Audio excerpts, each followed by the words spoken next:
on what's threatening to be an intense political and legal face-off over the draft released for the UGC Regulations 2025 by the Union Education Ministry. The draft proposes revision to existing selection process for Vice Chancellors and allows governors of states who are also chancellors, remember, to constitute the three-member selection committee, which will include UGC representatives. This draft guidelines comes in the backdrop of an already sharp political face-off between the Raj Bhavan and state governments in states like Tamil Nadu and Kerala, especially over appointment of vice chancellors. So far, the search committees were appointed by the state government. Tamil Nadu Chief Minister M.K. Stalin was the first off the block to raise a sharp protest and call the move unconstitutional and undemocratic. The centre has given 30 days time, remember these are just draft regulations at the moment, for all concerned to offer their comments. But will this intensify the centre-state face-off over higher education in opposition-ruled states? What's the larger import of the regulations? Remember, these are not just the regulation, there are other aspects as well. Joining me this evening, Professor C.B. Sharma from IGNOU, political analyst Sumant Raman from Chennai, the DMK's A. Saravanan, and Anurag Naidu, a political analyst who supports the Bharatiya Janata Party. My first question to you, Professor C.B. Sharma, while there are several other aspects of it, the most contentious aspect, at least politically in terms of state versus centre, is in the appointment of vice chancellors to universities. Given the backdrop, this is likely to intensify that face-off. Will this then impact the functioning of universities? Because already states like Tamil Nadu with Chief Minister M.K. Stalin have said that education's in the concurrent list and this takes away our powers. I agree with you. This debate is definitely going to intensify because I believe there is a stake in the appointment of vice chancellor. The draft regulation that has come has many other aspects, but the most contentious part of it is the appointment of vice chancellors. Look at the debate or the war going on between the governor house and the chief minister or the cabinet in Kerala, in West Bengal, in Tamil Nadu, and other states. I won't say only opposition-run states, but also in states where there is BJP governor and BJP government as well. There is a fight between the governor house and the chief minister in appointment of vice chancellors.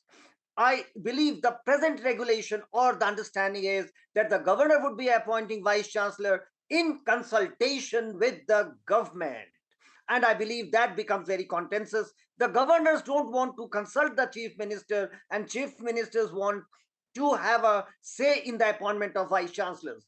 This has been a long debate, I must say, and a very dirty debate in the nation. Although I must express that academics like to stay away from such debate, but as a serious academic who has dedicated his life to academics, would like to raise this issue that the appointment of vice chancellor are no more transparent and on merit. It is always, and in most states, it is on caste basis, political basis, and anything other than the quality of the person or the achievement of the academic. So it is bound to become contentious because it is no more an academic position. It has become a political position. This influences the politics of the state. So I believe this debate will intensify in the times to come.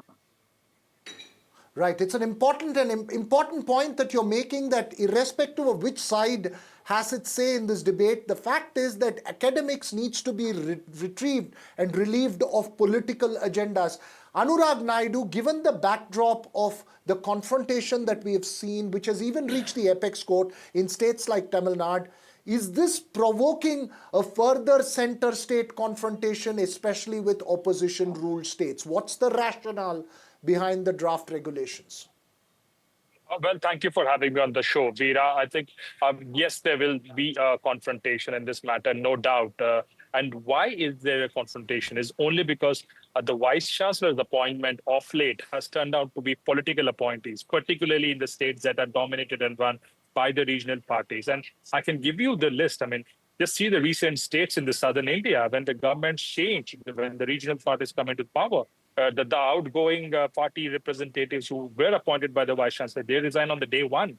What does that show? Even when the term is, due for a completion. So I think we have seen this increasing trend that the regional parties would want their affiliates to be the vice chancellor. And let's also understand how are these universities, which are public universities, are run. They're run on primarily on the funds that are given by the center through the UGC grants and the schemes. I come from a family of academicians. I know the process of appointment thoroughly.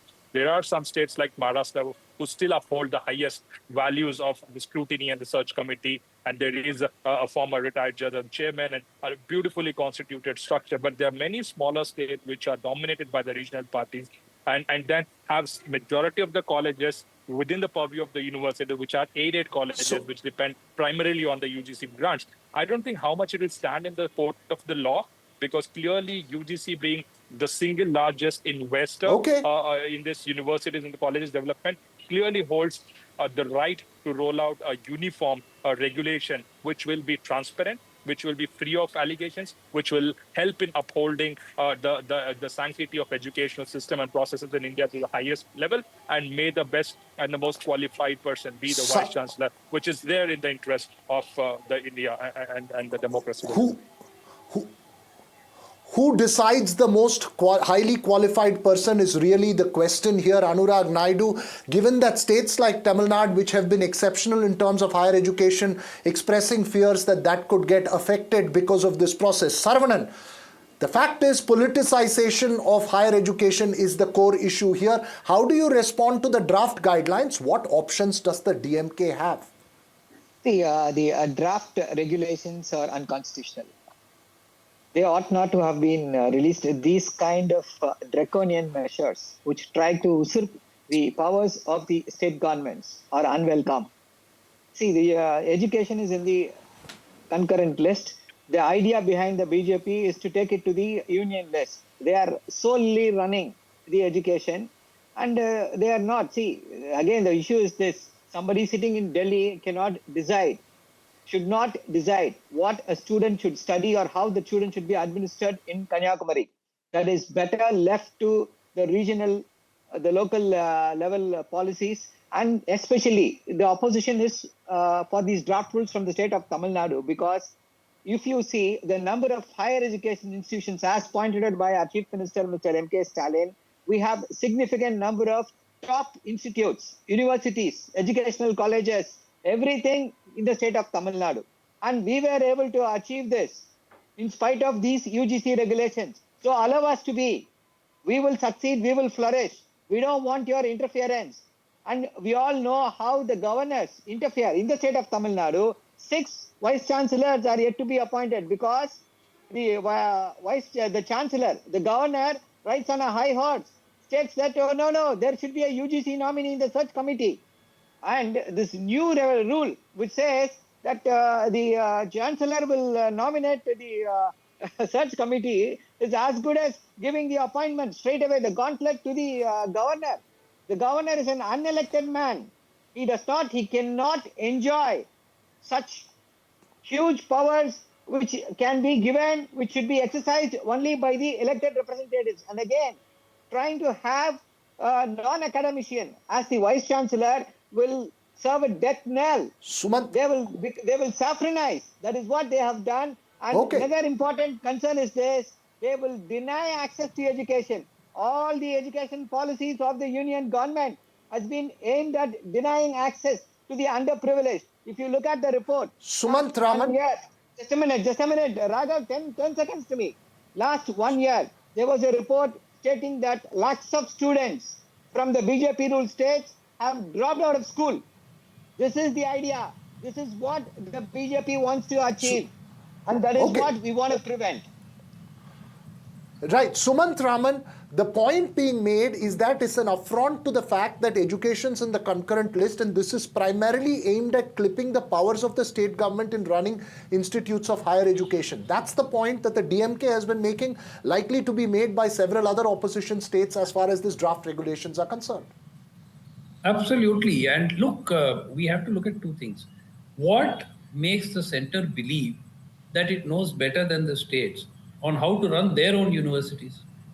I find this mind-boggling that people who are running central universities in various places and in various other states where state universities are on the verge of collapse think they know better than one of the best performing states in the country or some of the best performing states in the country on how to run their education system.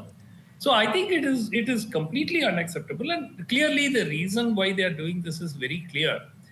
Ideally, in an ideal scenario, state-run universities, which are run by the state governments, should be completely free. Yes, do state governments appoint the best people? Of course, they do not. But that applies to the central government as well. They do not apply. In fact, in Tamil Nadu, for some of the key universities, the joke was it was virtually like an auction. And the Vice Chancellor's post would go to the highest bidder. And I'm not talking about this government or the previous government. It was the same, whether it is the present government or the previous. In fact, some of the governors who have come in have tried to put a stop to it. One of the reasons why there are many vacancies is also that. But the point is not that. The point is the attitude of the center to say that we know what is best. And that goes against the federal structure of the constitution. State-run universities, so for instance, if you take Tamil Nadu, Right. many of them are state government funded, state government run universities. Why should they get the permission of somebody sitting in Delhi to decide who should be their vice chancellor? After all, they are complying with, if it is a technical institution, they are complying with the AICTE norms. So where is the question of this, center having to intervene? Sorry, this is completely interference in the state affairs, state government. Right. affairs. You're making an emphatic point there. Anurag Naidu, you want to respond to that? Yes. All three Yes, absolutely. in the panel, the two academics in the panel seem to be questioning the draft motives.